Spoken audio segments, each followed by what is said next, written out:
that stands between the Celtics and the playoffs are 13 regular season games. That's all that is left this season, but is Boston ready to go back-to-back? Now, there's no doubt they're absolutely rolling right now. They have 8 wins, 1 loss throughout the month of March, but this playoff is going to be a lot more tedious than last year's, and especially need to keep our team as healthy as possible. Are the Boston Celtics ready to raise banner 19?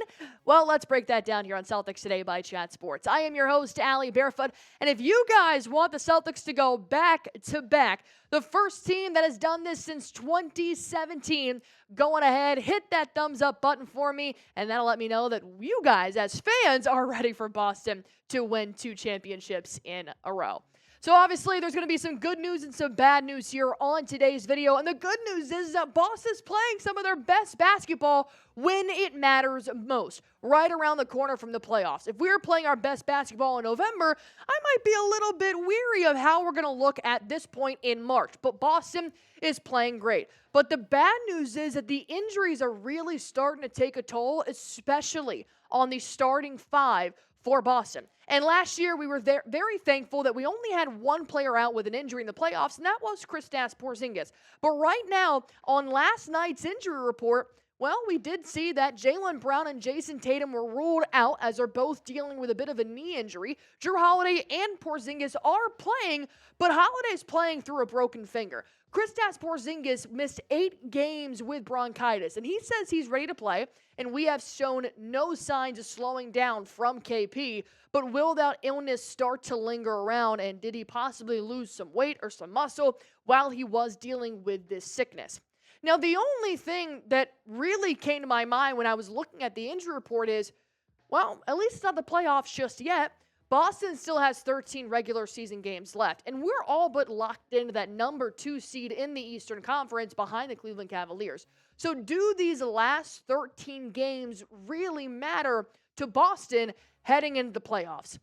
They do and they don't. Obviously, Boston wants to catch up to Cleveland to have the home court advantage in the playoffs and be the number 1 seed in the Eastern Conference. But also in the same breath, if you drop a game, per se, against somebody like the Charlotte Hornets on April 13th, when your starters aren't playing, no, that obviously doesn't matter. But Boston is at a pretty standard position right now in the 2nd seed. They're about 6 games ahead of the New York Knicks, who are dealing with injuries in Jalen Brunson, but they are 6.5 games behind the number 1 seed, which is the Cleveland Cavaliers. Now, Cleveland lost last night to Los Angeles Clippers, and the Boston Celtics do have the 3rd easiest remaining schedule after the All-Star break. So, if per se, who are on an 8 wins and 1 loss throughout March, if they keep this ball rolling, there is a chance they can catch up to the Cleveland Cavaliers. They do go on the road, and they do play a bunch of Western Conference teams, but Boston has actually been better on the road than at home this year. So I do think they should still be putting their best foot forward and trying their hardest to win in these last 13 games. But if they do drop some here and there, it's okay. It's not the end of the world. And the starting 5 isn't really at a point where you can just bench all the players and give them time to rest. Because of Kristaps Porzingis' injury history throughout 2024 and 25, and same with Holiday, the starting 5 really hasn't gotten as many reps in as we possibly would like them to.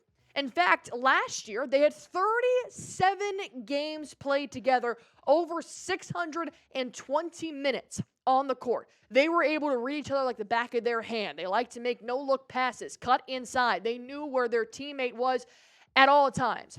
But this year, they've only played 20 games together at barely over 300 minutes of basketball. Now, when you combine the two, and the starting 5 hasn't changed the last 2 seasons, yes, they actually do have more experience than probably any other starting 5 in the NBA right now. But this year is different than last year. And I don't want the Celtics thinking, oh, we played without KP in the playoffs last year. We'll be ready for anything. This year is going to be totally different. So I do want the Celtic starters to still get repetitions with each other heading into the postseason. But I'll ask you guys, because when you do play them, you do risk more injuries. And this is a very crucial time to be healthy right now.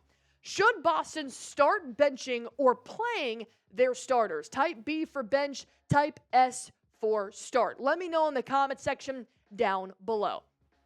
If they do continue to play Jayson Tatum, Porzingis, Holiday through the next 13 games, what is their health status going to look like in the playoffs? We're going to talk about that here in just 1 second, but first, I do want to tell you guys real quick about our sponsor on today's show, and that is PrizePicks. If you guys are looking to test out your skills and win some cash, then PrizePicks is the app for you. Right now, all you guys have to do to make your lineups is just pick more or less on a player's projected stats, and you can win up to 1,000 times your cash. That's right, up to 1,000 times your money. PrizePicks is the best way to get action on sports in more than 30 states, including California, Texas, and Georgia. And you can also mix and match player projections from different sports in your lineups. Combine your favorite basketball players with players from baseball, hockey, esports, and much more. You can make your picks for a single event, or you can make it for the entire season. I am going to go ahead and put in my baseball picks here because it is right around the corner. Paul Skeens to have more than 215.5 pitcher strikeouts, but I have Aaron Judge having less than 49.5 home runs. If you guys want to use this pick, you are more than welcome to. Or you can go on ahead and make your own because PrizePicks offers Venmo, Apple Pay, MasterCard, and more for quick and easy deposits into your account this sports season. To get started, download the app today. Use code CLNS to get $50 instantly after you play your first $5 lineup. Download the app today and use code CLNS to get $50 instantly after you play your first $5 lineup. PrizePicks, run your game. Let's say that Joe Mazzulla, the basketball psycho that he is, decides to start sitting some starters. Say that 3 times fast. Not all of them, but maybe lets Jrue Holiday rest that finger, or Porzingis, maybe he's not breathing right or something.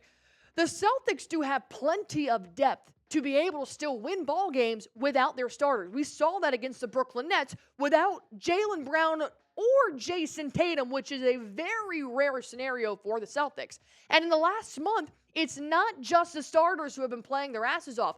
The bench players are hitting career highs. Pritchard dropped 43 points. Sam Hauser, he had 31 points. Baylor Shireman, while both the Jays were sitting and Boston really needed an offensive spark off the bench because the Nets defense was just overpowering, Baylor Shireman came in and dropped 6 of 7 threes in 16 minutes.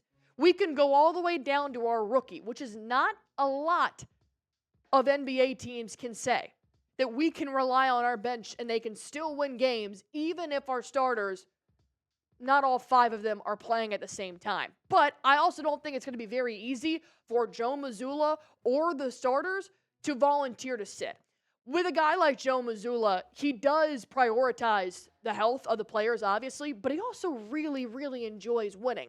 So I could see him in these last 13 games trying to get the starters as many reps as they possibly can, but also giving KP and Holiday a couple of minutes here or there less per game. And Jayson Tatum even said that he probably should have sat out more than just one game against the Brooklyn Nets, but he said a lot of headbutting for sure. I've always said that I'm still young, but I just turned 27. And I understand the balance of being fresh and stuff, ready for hopefully a long playoff run. But I've talked about the value that I've put into playing in road games, and I've been very blessed and fortunate to. When I come into arenas, I see a lot of Tatum 0 jerseys and kids with my shoes on. I understand they might be for their birthday or Christmas gift or whatever, and I try to stay ready and play as much and often as I can, especially games on the road. I mean, that's Mamba mentality through and through. So sitting Tatum doesn't come lightly. And I feel that he probably speaks for majority of those starters as well. Even Holiday, when he was out with his broken finger, he's like, I hate it. I hate sitting on the bench knowing I can't do anything. So the Celtics are kind of in a tough spot here because while the next 13 games do matter, they don't necessarily. And what does matter is having a healthy player for the playoffs. And right now, with Tatum and Brown both dealing with a knee injury, Jrue Holiday with a broken finger, Kristaps Porzingis overcoming an illness, you want to make sure that you still have enough resources to win these last games, but also keep them fresh and healthy heading into the playoffs. So my last question here for you guys is, can Boston win their last 13 games? Really, the only contender I would say is the Memphis Grizzlies. You can throw in the New York Knicks there too, but it just depends on whether or not Jalen Brunson is going to be available because the Knicks have really started to fall off here recently heading into playoffs because of those injuries. So type Y for yes, type N for no. Let me know in the comment section down below. As always, if you guys haven't already, be sure to hit that sub button for me. We did reach 47,000 subscribers on this channel. Thank you guys so much, but help us get to 48K.